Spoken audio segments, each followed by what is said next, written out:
the real difference between wolves and dogs. The legend goes that domesticated dogs descended from wolves in the distant past. This, everyone is aware of.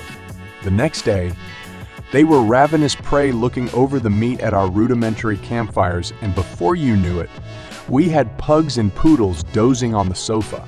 But what has truly changed in comparison to a long time ago? How different are domesticated dogs from their relatives that lived in the wild? Is the wolf always present in the heart of every dog, from the Mastiff to the Maltese? Or have our dependable friends strayed so far from their own turf over the course of their lives that they are unable to recognize the beckoning of the wild? It's high time we took a more in-depth look at the differences between dogs and wolves, as well as the similarities. Biological differences between wolves and dogs. The size disparity between dogs and wolves is one of the most striking and visible characteristics that separates the two species. While female gray wolves typically weigh between 60 and 100 pounds, male gray wolves can grow to be as much as 145 pounds in size. Even though some dog breeds, such mastiffs, can weigh significantly more than that, the majority of dogs around the world weigh less than or equal to 50 pounds. Wolves are also constructed differently compared to the majority of dog breeds. In comparison to dogs, wolves often have a thinner chest and hips, longer legs, and larger paws. Wolves also have longer legs. When compared to the size of their bodies, wolves often have heads that are larger in proportion to their overall size. This disparity is most apparent when looking at their faces. Wolves also have a longer muzzle and considerably greater teeth than dogs have. And the jaws of wolves are larger and stronger in order to break the hard bones of huge prey such as elk and caribou. Dogs, on the other hand, have smaller teeth. In addition, many dogs are born with floppy ears, although wolves never do so except when they are puppies. There is not nearly as much variance in eye color and coat color among wolves as there is among dogs, which have a vast array of possible combinations. The eyes of wolves are orange, but the eyes of dogs are typically either brown or blue.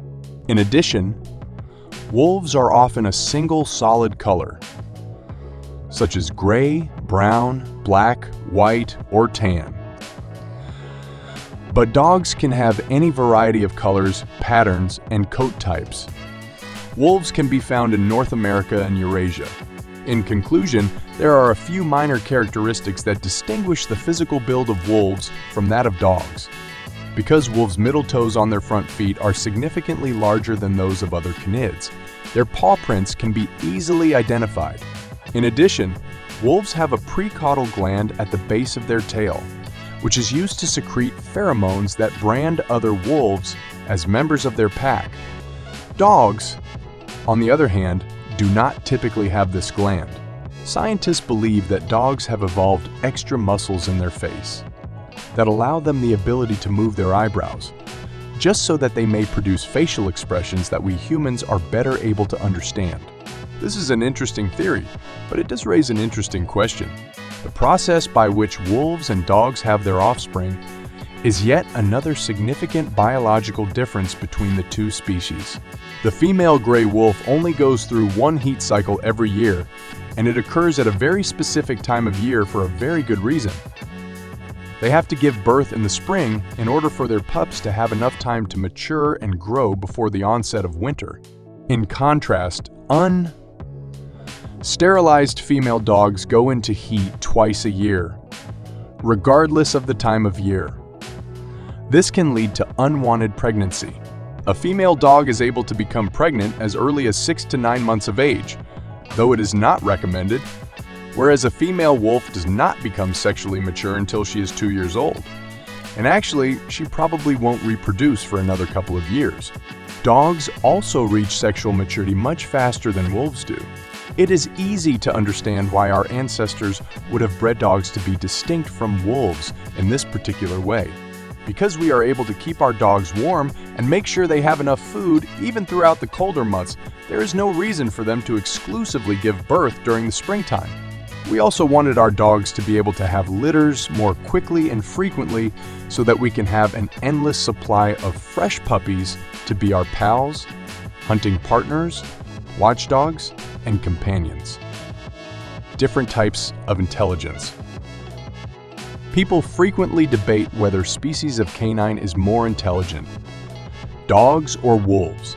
When wolves became our domesticated pets, did they lose part of the fiery intelligence that made them such effective hunters? Or, in order for dogs to compete with the enormous brains of humans, did dogs' ancestors have to evolve into more intelligent creatures than they are today? In point of fact, the response is both. Or, to be more precise, everything hinges on the criterion by which intelligence is measured. If you only consider the ability to be trained, you might come to the conclusion that dogs are far more intelligent than wolves. Dogs are capable of comprehending and remembering what it is that we want them to do, and they can learn totally new actions in a single training session.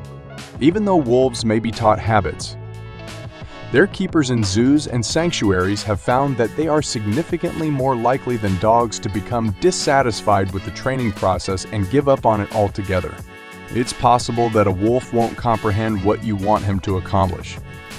And it's also possible that he won't care.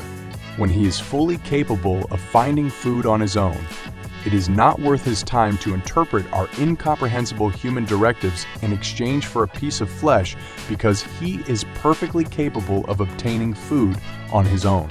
Wolves, on the other hand, are unequivocally superior to dogs when it comes to their ability to solve problems on their own.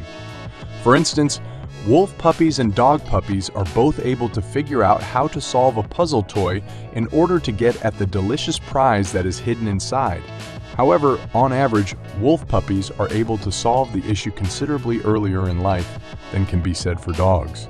Adult dogs are unable to solve puzzles nearly as difficult as those that can be solved by adult wolves. In the event that a dog is unable to solve a challenge on their own, they will most likely seek assistance from a person. The majority of the time, dogs are going to look to humans for answers, or at the very least, for some sort of guidance on what they should do. Wolves, on the other hand, aren't used to asking for assistance, at least not from us, so they will continue to work at the puzzle until they figure out how to solve it alone. This is because wolves don't ask for assistance very often. Wolves are also considerably better than dogs in solving cooperative problems, which are challenges that require a number of wolves to work together in order to find a solution.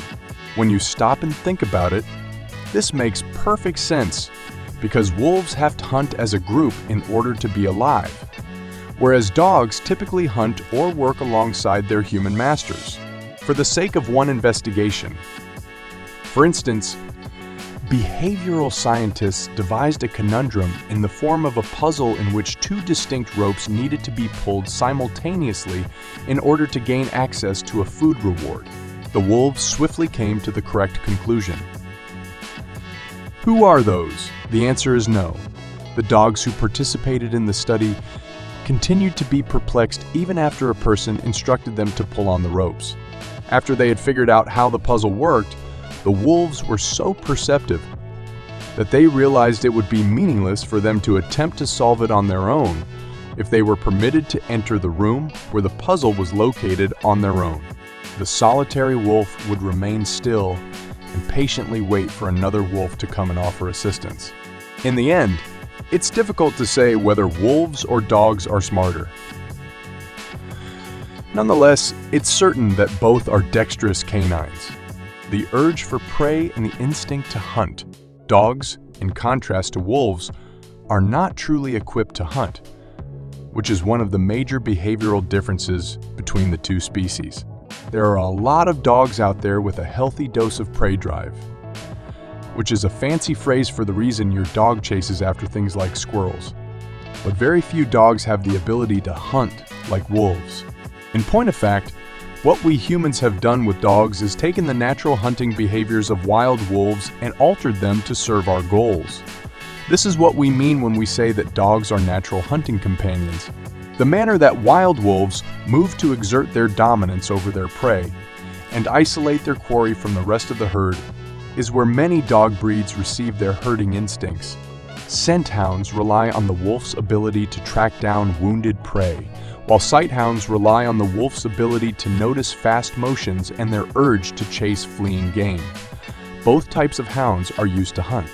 Even though your family dog isn't likely to ever have the skill or desire to bring down a fully grown deer, many of the behaviors that make them the most enjoyable and entertaining have their roots in long, forgotten predatory instincts.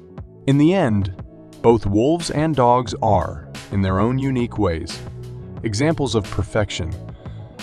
Dogs are the perfect companions for humans, just as wolves are the perfect hunters.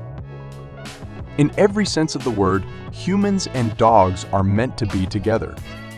We conceived of them, gave birth to them, and are responsible for their upbringing and education so that they might become the best possible allies for us.